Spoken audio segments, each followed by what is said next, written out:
Hi everyone, आज मु आपणक सामनाकु नेकी आसीची हॉलीवुडर गोटे जबरदस्त एक्शन एवं एडवेंचर फिल्मटीर ना हेउची प्रे। फिल्मटीर आरंभ 1719 मसीहारू होइथाए, जेउठारे आमे गोटे झीओकु देखिबाकु पाइबा जे कि तार गोटे कुकुर सहित जंगलकु शिकार करिबाकु जाउथाए। झीओटीर ना नारू होइथाए। नारू गोटे भल शिकारी हेबाकु चाहुथाए।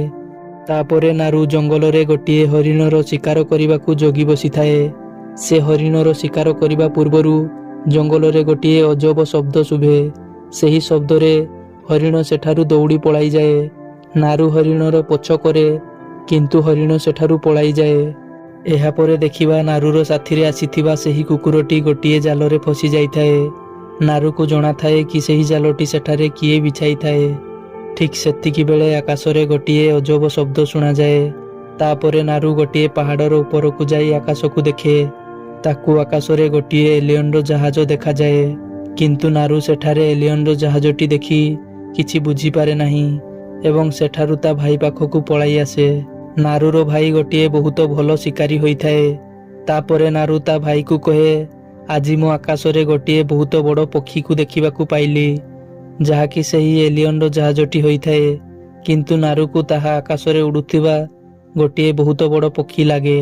एहा परे नारू ता भाई को कहे कि मु सेही पक्षीर शिकार करिबी एवं बहुत बड़ शिकारी होई जिबी। तापरे नारू निज घर को चली आसे, जेउठारे ता माँ किछि चेरमूली औषध तैयारी करुथांती। नारूर माँ को नारूर शिकार करिबा जमा भी पसंद नथाए। नारूर माँ नारू को शिकार न करी कोनोसी अलगा काम करिबाकू कुहंती, किंतु नारू ता माँ को कथा को सुनु नथाए। एहा परे नारूर माँ नारू को जंगल को किछि औषधीय फूल आनिबाकू पठाई दियंती। तापरे नारू जेतेबेले जंगल को जाए, से देखे ता भाई एवं तार किछि सांग गोटे बाघर शिकार करिबाकू जाउथांती, कारण बाघटी सेमानंकर गोटे सांग को उठाई नहीं थाए। तापरे नारू सेमानंक सहित सेही बाघर शिकार करिबाकू बाहारे, किंतु सेमाने नारू को बाघ शिकाररे नेबाकू चाहू नथांती। नारूर भाई ता सांग मानंकू कहे, नारू को जंगलर जड़ीबुटी विषय रे जणा अछि। जदि आमर केही सांग बाघ द्वारा हत हुए, ताहेले नारू ताको औषध द्वारा ठीक करि पारिबो। एहा परे सेमाने बाघ शिकाररे बाहारी पड़ंती।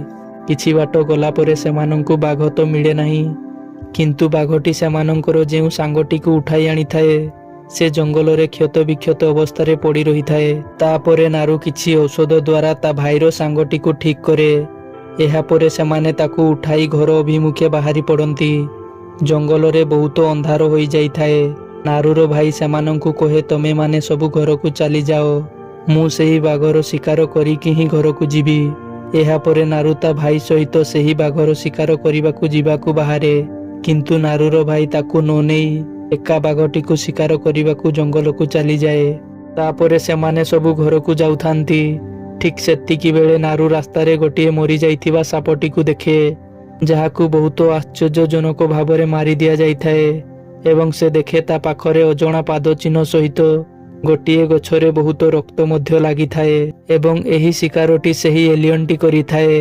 जेउ एलियन जहाजटी नारू आज सकाळे देखि थाए, सेही एलियनटी जेकोनोसी मुहूर्तरे गायब होई जाए एवं सेही एलियनटी को प्रेडिटर मध्य कुहा जाए। एहा परे नारू को लागे ता भाईर जीवन एबे विपदरे अछि एवं सेही जंगल को गोटे बहुत बड़ जीव आसी जाइछि। तापरे नारू ता भाई पाखरे पहुंची जाए एवं सेही पाद चिन्ह विषय रे ता भाई को कहे, किंतु ता भाई सेही पाद चिन्ह कथा उपरे ध्यान दिए नाही। नारूर भाई कहे, आमे एबे बाघर गुंफा पाखरे अछु, आमको आमर लक्ष्य उपरे ध्यान देबा उचित। एहा परे नारूर भाई तार एक साथी एवं नारू को गोटे गछ उपरे चढ़ी जीवाकू कहे एवं से गुंफा निकटकू सेही बाघटी को शिकार करिबाकू चली जाए। तापरे सेमाने गोटे गछ उपरे चढ़ी जाती। किछि समय परे सेही गछ पाखकू बाघटी आसी जाए एवं नारू साथीरे थिबा सेही पिलाटी उपरकू आक्रमण करी ताकू मारी दिए। तापरे बाघटी नारू उपरकू आक्रमण करिबाकू चेष्टा करे। एहा परे नारू किछि दूररे एक लाली रंगर आलोक देखिबाकू पाए, जहा द्वारा तार ध्यान सेही बाघटी उपरु हटि जाए एवं से सेही गछ उपरु तळकू खसी बेहोश होई जाए। नारू को जेतेबेले होश आसे, से निजकू घरे देखिबाकू पाए। तापरे से देखे ସେହି ବାଘଟିକୁ ତା ଭାଇ ମାରି ଦେଇଥାଏ। ବାଘଟିକୁ ମାରିଥିବା କାରଣରୁ ତା ଭାଇକୁ ସେଠାକାର ମୁଖିଆ ବନାଇ ଦିଆଯାଏ। ସେହି ଜଙ୍ଗଲରେ ବାଘଟିର ବହୁତ ଆତଙ୍କ ଥିବାରୁ ସମସ୍ତେ ଭାବନ୍ତି ଏବେ ସେହି ବାଘଟିର ମୃତ୍ୟୁ ପରେ ସବୁ ଆତଙ୍କ ସରିଯାଇଛି। କିନ୍ତୁ ନାରୁକୁ ଜଣାଥାଏ ଯେ ଜଙ୍ଗଲରେ ଆଉ ଏକ ଭୟଙ୍କର ଜୀବ ମଧ୍ୟ ଅଛି, ଯିଏକି ବାଘଠାରୁ ବି ଅଧିକ ଭୟଙ୍କର। ତାପରେ ନାରୁ ତା ଭାଇକୁ ଏହି କଥା କହେ, ହେଲେ ତା ଭାଇ ଏହି କଥାଟି ବିଶ୍ୱାସ କରେ ନାହିଁ। ତା ପରଦିନ ନାରୁ ତା କୁକୁର ସହିତ ସେହି ଜୀବଟିକୁ ଖୋଜିବାକୁ ଜଙ୍ଗଲକୁ ବାହାରି ପଡ଼େ। ତାପରେ ସେହି ଏଲିୟନକୁ ଦେଖାଯାଏ, ଯିଏକି ଗୋଟିଏ ବିଲୁଆକୁ ଶିକାର କରି ମାରିଦିଏ। ନାରୁ ସେହି ଜଙ୍ଗଲରେ ସେହି ଏଲିୟନକୁ ଖୋଜୁଥାଏ। ଏଲିୟନ ଖୋଜୁ ଖୋଜୁ ନାରୁ ଏକ ପଙ୍କ ଥିବା ଏକ ହ୍ରଦରେ ଫସିଯାଏ। ତାପରେ ନାରୁ କୌଣସି ପ୍ରକାର ଏକ ଦଉଡ଼ି ସାହାଯ୍ୟରେ ସେଠାରୁ ବାହାରି ଆସେ। ନାରୁ କିଛି ବାଟ ଯିବା ପରେ ଏକ ଭାଲୁକୁ ଦେଖେ। ଭାଲୁଟି ଏକ ଶିକାରକୁ ମାରି ଖାଉଥାଏ।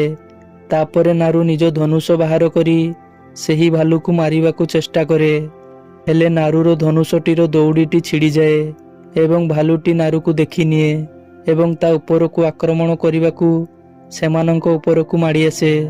କିନ୍ତୁ ନାରୁ ନିଜକୁ ରକ୍ଷା କରିବା ପାଇଁ ଏକ ଗଛର ଚେର ମଧ୍ୟରେ ପଶିଯାଏ। ଭାଲୁ ବହୁତ ଜୋରରେ ନାରୁ ଉପରକୁ ଆକ୍ରମଣ କରିବାକୁ ଲାଗେ। ଠିକ୍ ସେତିକି ବେଳେ ସେହି ଏଲିୟନଟି ସେଠାକୁ ଆସିଯାଏ। ଏହାପରେ ଭାଲୁ ଏବଂ ଏଲିୟନ ମଧ୍ୟରେ ଯୁଦ୍ଧ ହୁଏ।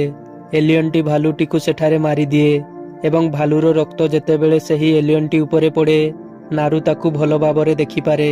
ତାପରେ ନାରୁ ଏଲିୟନଟିକୁ ଦେଖି ସେଠାରେ ବହୁତ ଡରିଯାଏ ଏବଂ ପାଖରେ ଥିବା ନଦୀରେ ଡେଇଁ ପଡ଼ି ସେପଟକୁ ଚାଲିଯାଏ।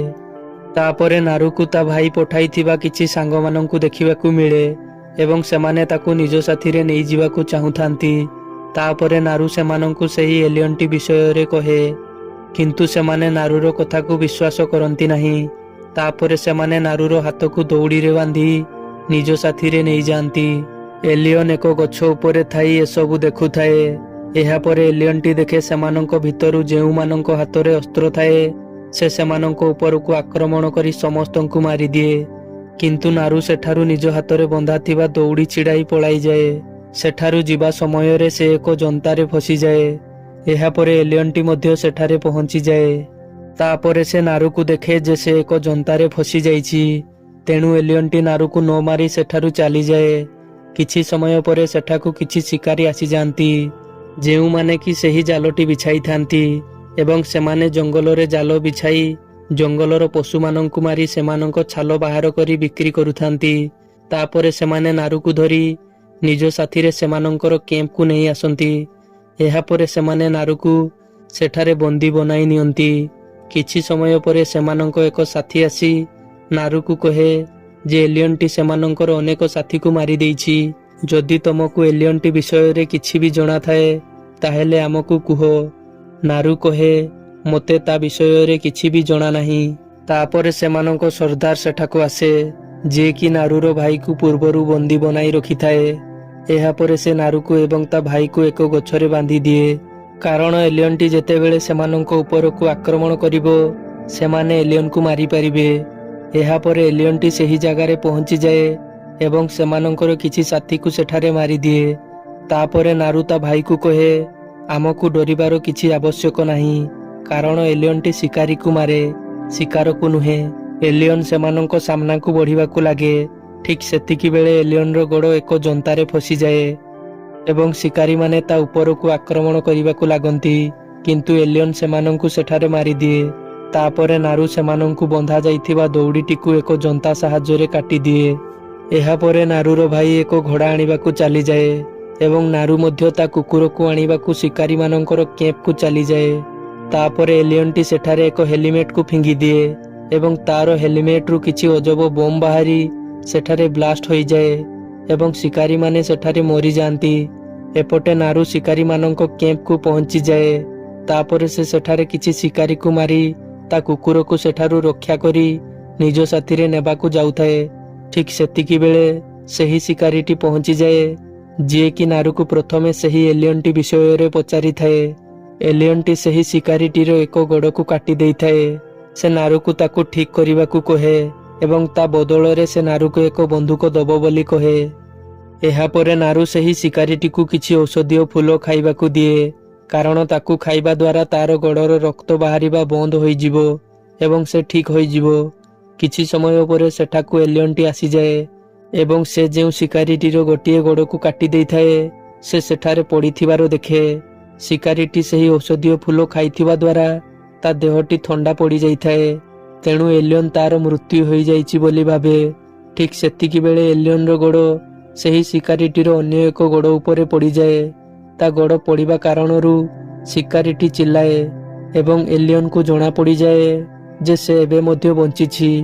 ତାପରେ ଏଲିଅନ୍ ତାକୁ ସେଠାରେ ମାରିଦିଏ। ତାପରେ ନାରୁର ଭାଇ ସେଠାରେ ପହଞ୍ଚିଯାଏ ଏବଂ ସେ ଏଲିଅନ୍ ଉପରକୁ ଆକ୍ରମଣ କରି ତାର ହେଲମେଟଟିକୁ ତଳେ ପକାଇ ଦିଏ, ଯେଉଁ ହେଲମେଟ ଦ୍ୱାରା ଏଲିଅନ୍ଟି ଲକ୍ଷ୍ୟ କରି ତୀର ମାରିଥାଏ। ହେଲମେଟଟି ତଳେ ପଡ଼ିଯାଇଥିବା କାରଣରୁ ଏଲିଅନ୍ଟି ନାରୁର ଭାଇକୁ ଲକ୍ଷ୍ୟ କରି ମାରିପାରୁନଥାଏ। ଏହାପରେ ନାରୁ ବୁଝିଯାଏ ଯେ ଯଦି ଏଲିଅନ୍ଟିକୁ କାହାକୁ ମାରିବାକୁ ହୁଏ ତେବେ ତାକୁ ତାର ହେଲମେଟଟି ଆବଶ୍ୟକ ହୋଇଥାଏ। ତାପରେ ଏଲିଅନ୍ ସେଠାରେ ଅଦୃଶ୍ୟ ହୋଇଯାଏ ଏବଂ ନାରୁର ଭାଇକୁ ମାରିଦିଏ। ନାରୁ ଏଲିଅନ୍କୁ ସେଠାରେ ନ ମାରିପାରି ସେଠାରୁ ଚାଲିଯାଏ। ଏହାପରେ ନାରୁ ତା ଭାଇର ପ୍ରତିଶୋଧ ନେବାକୁ ଚାହେଁ, ତେଣୁ ସେ ନଦୀ ସେପଟରେ ଥିବା ଏକ ଶିକାରୀକୁ ଆକ୍ରମଣ କରି ଏଲିଅନ୍ର ଚାରା ବନାଏ ଏବଂ ସେ ନିଜେ ସେହି ଔଷଧୀୟ ଫୁଲକୁ ଖାଇଦିଏ, ଯାହାକୁ ଖାଇବା ଦ୍ୱାରା ଦେହ ଥଣ୍ଡା ପଡ଼ିଯାଏ। ତାପରେ ଏଲିଅନ୍ ସେଠାକୁ ଆସିଯାଏ ଏବଂ ସେ ସେହି ଶିକାରୀଟିକୁ ଦେଖିନିଏ ଏବଂ ନାରୁକୁ ଦେଖିପାରେ ନାହିଁ, କାରଣ ନାରୁ ସେହି ଫୁଲ ଖାଇବା ଦ୍ୱାରା ତାର ଦେହ ଥଣ୍ଡା ପଡ଼ିଯାଇଥାଏ। ନାରୁ ଜାଣିଶୁଣି ସେହି ଶିକାରୀକୁ ଏକ ବନ୍ଧୁକ ଧରାଇ ଦେଇଥାଏ, ଯାହାଦ୍ୱାରା କି ଏଲିଅନ୍ଟି ତାକୁ ମାରିପାରିବ। ଏହାପରେ ଏଲିଅନ୍ ସେହି ଶିକାରୀଟିକୁ ସେଠାରେ ମାରିଦିଏ ଏବଂ ନାରୁ ଏଲିଅନ୍କୁ ପଛରୁ ଅନ୍ୟ ଏକ ବନ୍ଧୁକ ଦ୍ୱାରା ତା ଉପରକୁ ଆକ୍ରମଣ କରେ, ଯାହାଦ୍ୱାରା ତାର ହେଲମେଟଟି ତଳକୁ ଖସି ପଡ଼େ ଏବଂ ନାରୁ ସେହି ହେଲମେଟଟି ଉଠାଇ ଜଙ୍ଗଲ ମଧ୍ୟକୁ ଦୌଡ଼ି ପଳାଇଯାଏ। ତାପରେ ନାରୁ ସେହି ହେଲମେଟଟିକୁ ଦୁଇଟି ପଥର ମଧ୍ୟରେ ରଖିଦିଏ ଏବଂ ଚାରିପାଖରେ ଜାଲ ବିଛାଇ ଦିଏ। ଏହାପରେ ଏଲିଅନ୍ ସେହି ହେଲମେଟଟିକୁ ନେବାକୁ ଆସେ ଏବଂ ନାରୁ ତା ଉପରକୁ ଆକ୍ରମଣ କରି ଏଲିଅନ୍କୁ କ୍ଷତବିକ୍ଷତ କରିଦିଏ। ଏଲିଅନ୍ ମଧ୍ୟ ନାରୁ ଉପରକୁ ଆକ୍ରମଣ କରେ। ଏହାପରେ ଦୁଇ ଜଣଙ୍କ ମଧ୍ୟରେ ବହୁତ ଯୁଦ୍ଧ ହୁଏ। କିଛି ସମୟ ପରେ ନାରୁ ଏଲିଅନ୍ଟିକୁ ଏକ ଦଉଡ଼ି ସାହାଯ୍ୟରେ ପଙ୍କରେ ଭରପୁର ଥିବା ଏକ ହ୍ରଦ ମଧ୍ୟରେ ପକାଇ ଦିଏ। ତାପରେ ମଧ୍ୟ ଏଲିଅନ୍ଟି ନାରୁ ଉପରକୁ ଆକ୍ରମଣ କରେ। ଠିକ୍ ସେତିକି ବେଳେ ନାରୁ ଯେଉଁ ଏଲିଅନ୍ଟିର ହେଲମେଟଟିକୁ ଦୁଇଟି ପଥର ମଧ୍ୟରେ ଆଗରୁ ରଖିଥାଏ ତା ମଧ୍ୟରୁ ତୀର ବାହାରି ଏଲିଅନ୍ଟିର ମୁଣ୍ଡରେ ବାଜେ ଏବଂ ଏଲିଅନ୍ଟି ସେଠାରେ ମରିଯାଏ। ତାପରେ ନାରୁ ଘରକୁ ଫେରିଆସେ ଏବଂ ତା ହାତରେ ସେହି ଏଲିଅନ୍ଟିର କଟା ମୁଣ୍ଡ ଥାଏ। ଏହାପରେ ନାରୁକୁ ସେଠାକାର ମୁଖିଆ ବନାଇ ଦିଆଯାଏ। ନାରୁ ଏକ ବହୁତ ବଡ଼ ଶିକାରୀ ମଧ୍ୟ ହୋଇଯାଏ। ଏହାପରେ ଫିଲ୍ମର କାହାଣୀଟି ସମାପ୍ତ ହୋଇଯାଏ।